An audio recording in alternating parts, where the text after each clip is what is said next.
3 ঘন্টা 4 মিনিট, ঠিক এইটুকু সময়ের মধ্যেই পাল্টে গেল আধুনিক যুদ্ধের ইতিহাস। 3টি দেশ এবং 4টি ফ্রন্ট থেকে ধেয়ে আসা 847টি প্রজেক্টাইল যখন ইসরায়েলের আকাশকে ঢেকে ফেলল, তখন ভেঙে পড়ল দীর্ঘদিনের এক মিথ, আয়রন ডোম অপরাজেয়।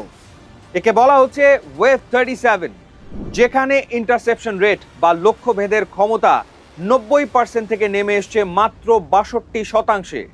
আজ আমরা বিশ্লেষণ করব কিভাবে মাত্র 3 ঘন্টার এক হামলায় ইসরায়েলের 1.5 মাসের মিসাইল মজুদ শেষ হয়ে গেল। আধুনিক সমরাস্ত্রে একটি কথা আছে, স্যাচুরেশন, মানে এত বেশি সংখ্যক মিসাইল একসাথে ছোড়া যা ডিফেন্স সিস্টেমের প্রসেসিং ক্ষমতাকে ছাড়িয়ে যায়।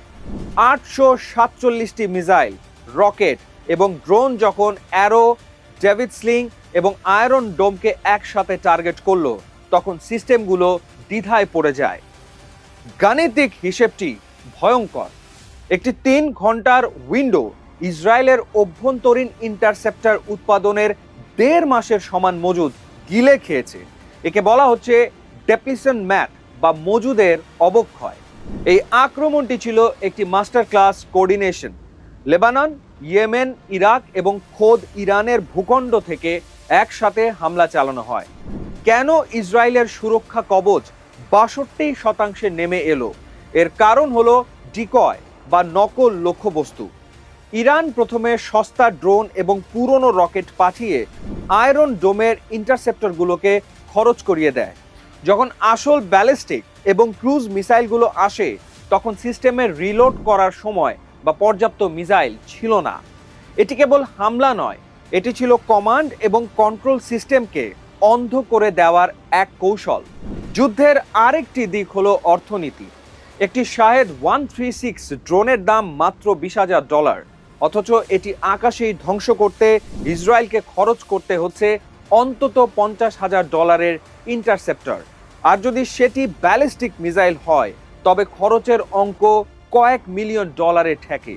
এই অর্থনৈতিক অসমতা দীর্ঘমেয়াদী যুদ্ধে ইসরায়েলকে খাদের কিনারায় ঠেলে দিচ্ছে। কৌশলগতভাবে এটি এখন আর প্রতিরক্ষা নয়, বরং টিকে থাকার লড়াই। সবচেয়ে বড় আশঙ্কার কথাটি শুনুন। বিশেষজ্ঞরা বলছেন, যদি ওয়েভ 37-এর মতো এই টেমপ্লেট প্রতি 3 দিন অন্তর পুনরাবৃত্তি করা হয়, তবে মাত্র 2 সপ্তাহের মধ্যে ইসরায়েলের মিসাইল মজুদ শূন্যে নেমে আসবে। উৎপাদন লাইনের চেয়ে ধ্বংস হওয়ার গতি কয়েক গুণ বেশি। যখন ঢাল আর তলোয়ারকে রুখতে পারবে না, তখন মনস্তাত্ত্বিকভাবে একটি পুরো জাতি ভেঙে পড়ে। আয়রন ডোম এখন আর নিরাপত্তার গ্যারান্টি নয়, বরং একটি ছিদ্রযুক্ত ছাতা যা বৃষ্টির তোড় আটকাতে পারছে না। ওয়েভ 37 কোনো আকস্মিক হামলা ছিল না, বরং এটি ছিল বছরের পর বছর ধরে চালানো গোয়েন্দা নজরদারি এবং নিখুঁত গাণিতিক হিসাবের এক চূড়ান্ত বহিঃপ্রকাশ।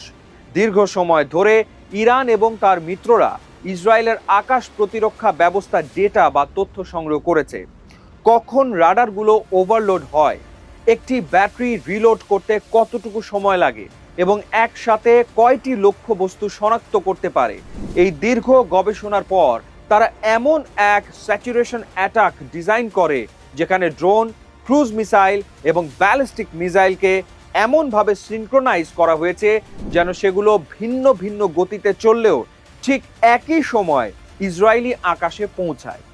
এর মূল উদ্দেশ্য ছিল ইসরায়েলের প্রযুক্তির চেয়ে তাদের লজিস্টিক সাপোর্ট বা মজুদের ওপর আঘাত করা, অর্থাৎ ডিফেন্স সিস্টেমকে ধ্বংস করা নয়, বরং সেটিকে এতটাই ব্যস্ত রাখা যেন এটি নিজের মজুদ করা দামি মিসাইলগুলো সস্তা ড্রোনের পেছনে ব্যয় করে দ্রুত খালি হয়ে যায়। এই নিখুঁত ছকটি ওয়েভ 37-কে ইতিহাসের অন্যতম সফল স্ট্র্যাটেজিক বারাজ বা আক্রমণ হিসাবে প্রতিষ্ঠিত করেছে। এই আক্রমণের প্রথম ভাগে শত শত সস্তা ড্রোন এবং পুরনো রকেট পাঠানো হয় শুধুমাত্র ইসরায়েলের রাডারগুলোকে ব্যস্ত রাখতে এবং দামি ইন্টারসেপ্টরগুলো খরচ করাতে। যখন আয়রন ডোম এবং অ্যারো সিস্টেম এই সস্তা ড্রোনগুলো নিয়ে ব্যস্ত, ঠিক তখনই নিচ দিয়ে ধেয়ে আসে অত্যাধুনিক লো ফ্লাইং ক্রুজ মিসাইল। এই মিসাইলগুলো পাহাড়ের খাঁজ বা মাটির খুব কাছ দিয়ে ওড়ে, যা রাডারের পক্ষে শনাক্ত করা প্রায় অসম্ভব। এই নিখুঁত টাইম ম্যানেজমেন্টই 62% নামিয়ে এনেছে ইসরায়েলের সাফল্যকে, যা আগে কখনো ভাবা যায়নি। ওয়েভ 37 কেবল একটি সামরিক হামলা ছিল না, এটি ছিল একটি বিশাল মনস্তাত্ত্বিক যুদ্ধ। ইসরায়েলের সাধারণ মানুষ গত এক দশক ধরে যে নিরাপদ ছাতার নিচে বাস করার মানসিক শান্তি পেত, তা এই 3 ঘন্টা 4 মিনিটে ধূলিসাৎ হয়ে গেছে। যখন একটি দেশ জানতে পারে যে তাদের সেরা প্রতিরক্ষা ব্যবস্থাও বৃষ্টির মতো আসা মিসাইল আটকাতে পারছে না, তখন জনমনে তৈরি হয় চরম অনিশ্চয়তা।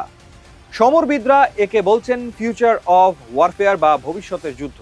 যদি এই একই ফরম্যাট প্রতি 3 দিন পর পর পুনরাবৃত্তি করা হয়, তবে কোনো বিদেশি সাহায্য ছাড়াই মাত্র 2 সপ্তাহের মধ্যেই ইসরায়েলের পুরো আকাশ প্রতিরক্ষা ব্যবস্থা শূন্য বা জিরো হয়ে যাবে। এই রূঢ় বাস্তবতাই এখন বিশ্ব রাজনীতিতে ইসরায়েলের অবস্থানকে কঠিন চ্যালেঞ্জের মুখে ঠেলে দিয়েছে। ফিজিক্স এবং লজিস্টিক্সের এই লড়াই প্রমাণ করে দিয়েছে যে কোনো রক্ষা কবচই চিরস্থায়ী নয়। ওয়েভ 37 কেবল একটি আক্রমণ ছিল না, এটি ছিল ভবিষ্যতের যুদ্ধের একটি ব্লুপ্রিন্ট।